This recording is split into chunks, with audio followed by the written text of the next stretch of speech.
In this video, we bring you a powerful English speech by one of the world's most inspiring personalities.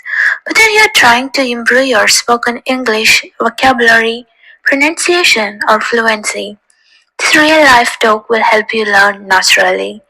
Through emotion, storytelling, and impactful words, let's listen, learn, and grow together in English and confidence.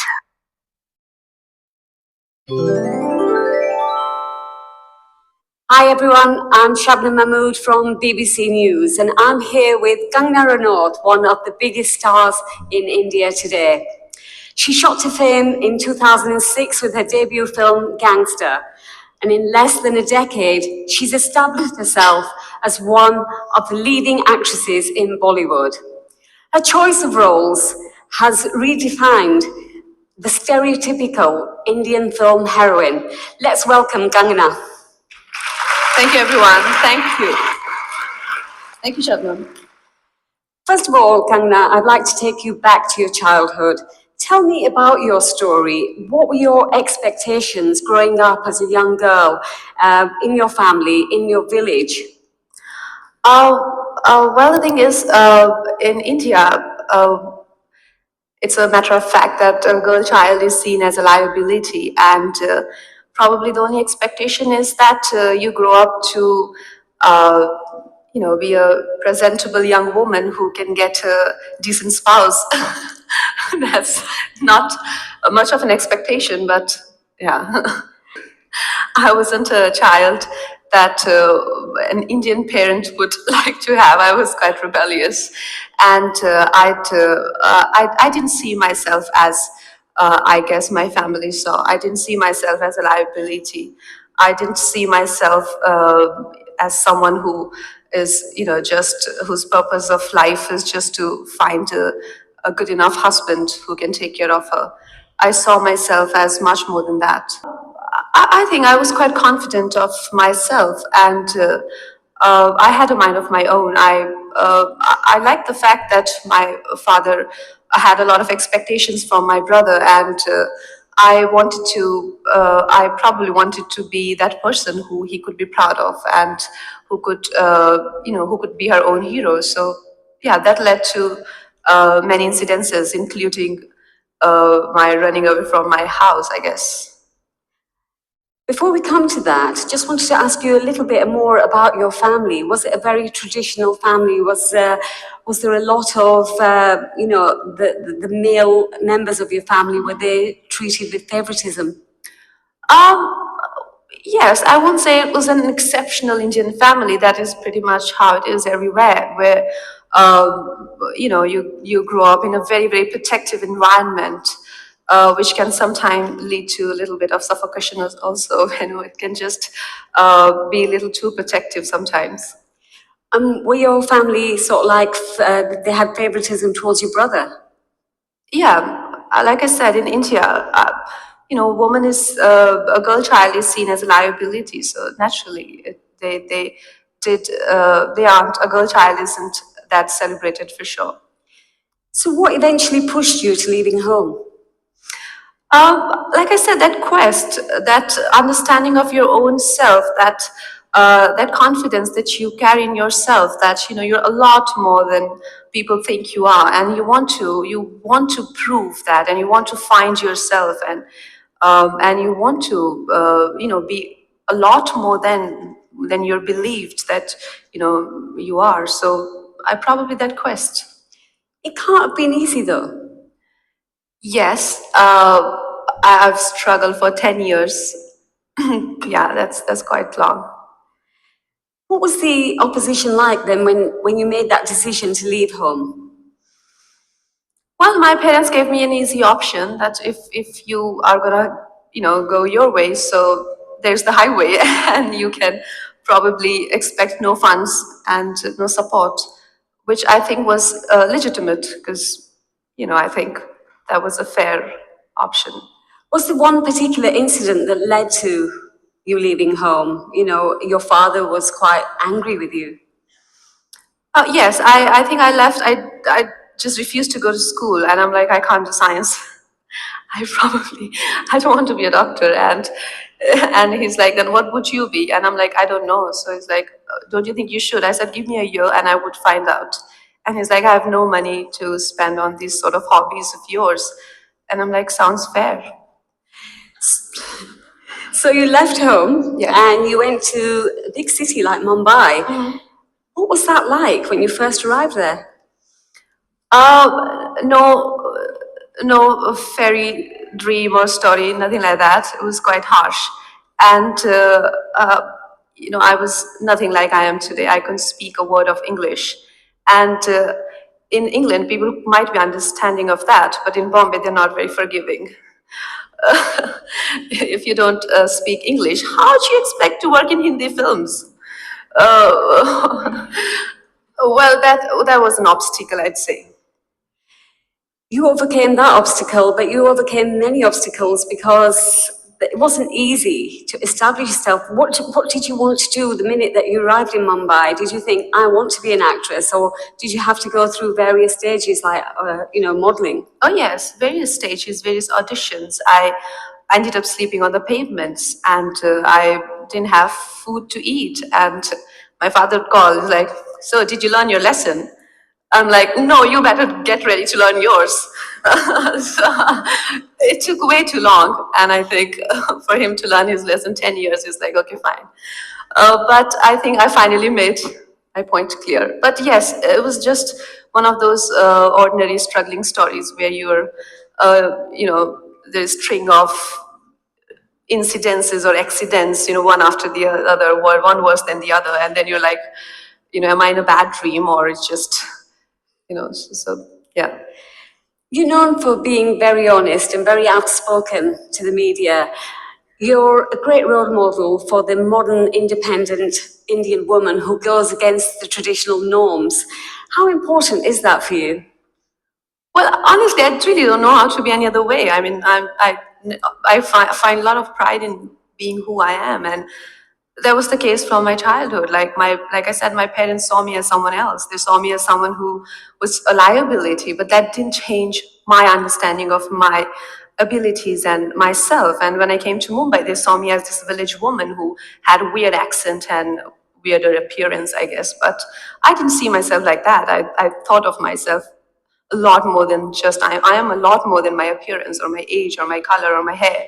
And that is how I saw myself, and it'll never change. And why would I want to hide that? I let that be there. For people, sometimes they find it too much, sometimes they like it. I mean, that's just the way I am. What are expectations for girls now compared to when you were growing up? And that wasn't a very long time ago, was it?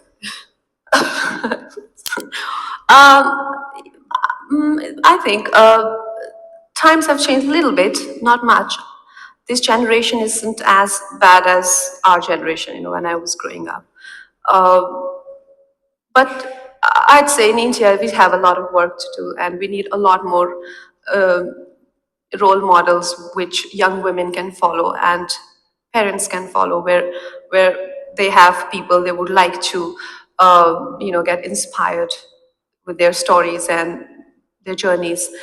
Uh, but definitely, with literacy rate going higher, with the women actively participating in the progress of the nation, working and stepping out of the houses, things have changed, and there's a lot of confidence that has come in. But we're still nowhere close to the developed nations, for sure.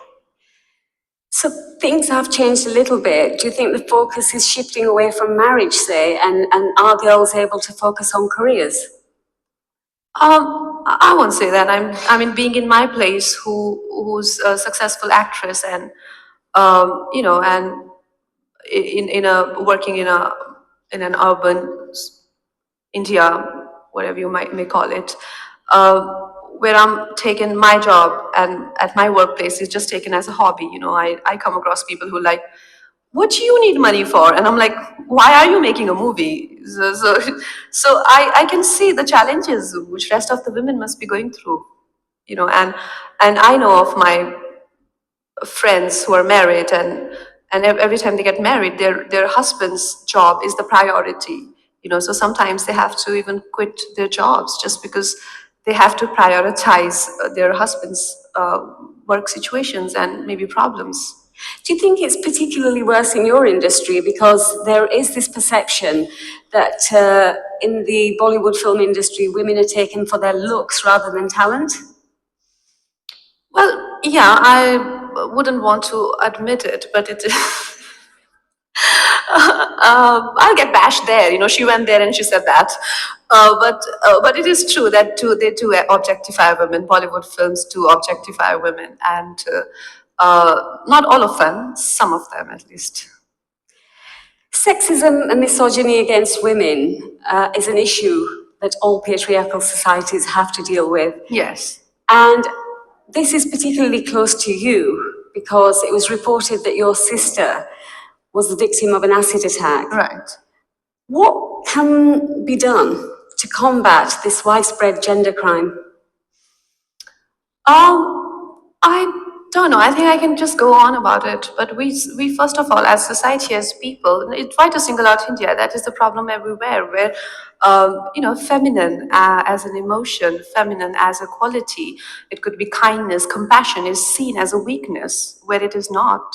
You know, it's just not women. It is just not restricted to women, even to children, to men who tend to display these emotions. They are seen as weaker beings, you know, and that is not the fact. We need to change that mentality. We need to respect the feminine as an emotion and not try and suppress and crush it, but to love and to value it. And the history is witness that in the past, if anything that could conquer the darkest and the deepest corners of a human soul, that has been feminine. It has been compassion, love, and that is the only way to penetrate the darkness. Light, not anger or one of your very aggressive emotions. So the tendency of human beings to see feminine as a weaker emotion, that is what has to be changed. So when you see a beautiful woman and you can't acquire her, you want to destroy her. You know, so that needs to be changed. And like I said, it's not just a women problem. It is a problem of the world. Can Bollywood help in that? Yes, I think cinema is a beautiful medium. It reaches out to millions of people, and through films, we can give ideas out there. We can implant ideas in people's brains or mindsets, which can uh, grow into significant things, and which can bring about significant changes. Because of what you've been through and you've stood up for yourself, what are your thoughts about what happened to Jyoti Singh, the 23-year-old medical student who was raped and killed on a bus in Delhi? Well, the thing is, a lot has been spoken about that, and a criminal is a criminal. A criminal doesn't have a religion or a nationality, do they? They're not even humans. They're not even entitled to be humans. So if you see, their tendencies, they probably would fit in animal kingdom, and animals don't have religions. So why to see criminals as people who belong to a certain, race or creed or religion? No, they don't have. They're not even humans. So there should be strict laws for animals like that, and they should be behind the bars and not left in the open like that to damage uh, humans, I guess. That particular case received a lot of attention around the world. Do you think things have changed for women? Things have changed for women. Have things changed for women since then? Is it safer for women to go out there? How do you guarantee that? How can you guarantee something like that? I mean, I wouldn't say that anyone can guarantee that sort of. Uh, though I would love to live in a perfect world like that, but but we can only hope and try, and our sincere endeavors could hopefully lead us there. But it would be absolutely wrong if we tell our children that, okay, now we think it's completely a crime-proof world that we are a part of, and now go out and do what you like. I don't think that's achievable. I probably, in my little understanding of the matters, I think that's a little impractical to hope. Yeah. But there are a lot of women in India that are reluctant to report crimes like that. Yeah, that is the. I think that is that is very that is the sad part, that as a woman you feel responsible and you're held responsible for an incident like that. And um, again, that comes from the fact that your birth as a girl child is not celebrated. If it's not a tragedy to a family, it's definitely a setback. So when you start from a point like that, it's very hard to find pride in your own self, confidence in your own being and in your own actions. So probably everything that you do is wrong. So even if you get teased or you get molested, is probably was your fault and you were wrong. So I think that mentality has to change, just so that these people can report and they can identify the animals we just spoke about, because they roam around everywhere. And it's not just in not in every class. Crimes happen in all classes, you know. Listening to powerful English speeches by inspiring personalities helps us build strong vocabulary, improve pronunciation, and develop natural fluency. Each speech offers real life expressions and motivational messages that boost not just your spoken English but also your confidence. In today's world, English is a powerful tool, and mastering it can help you succeed in job interviews, public speaking, and personal growth. Keep listening, keep practicing, and keep growing.